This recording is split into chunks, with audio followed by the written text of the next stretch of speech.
রমজান নিয়ে হুজুরে কি বলতেছে ওয়াজটি ভালো করে শুনে যাবেন। একটা মাস রমজান আবার দিলাম আমি এই পৃথিবীতেই তোমারে, আমি একটি মাস দিলাম। একটা চাঁদ উঠবে তুমি রমজান শুরু করবা, আরেকটা চাঁদ উঠবে ঈদের তুমি রমজান শেষ করবা।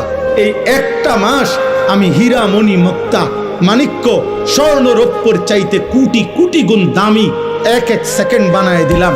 এবার তুমি বান্দা, তোমার যে বললাম আমি মাফ করতে চাই বান্দা, আমি না বলছি তোমারে জান্নাত দিতে চাই।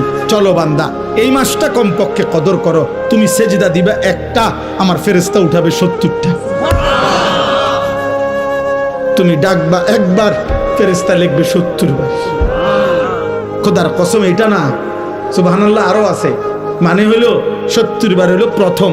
আল্লাহ তাআলা কোরআনে আছে, হাদিসে আছে, প্রত্যেকটা নেকি লেখার সময় রমজানে ফেরেশতা তো আল্লাহকে জিজ্ঞেস করবে, আল্লাহ 70 লিখবো? আল্লাহ বলবে না, আরো বাড়াইতে হইব। কেডা নাম কও? আব্দুল আউয়াল। আচ্ছা তো লেখ 700 লেখ। ও না না 7000 লেখ। না না 70,000 লেখ। না না 7 লক্ষ লেখ। এক সেজদা 70 লাখ লেখ। কসম আল্লাহর তাফসীর আছে।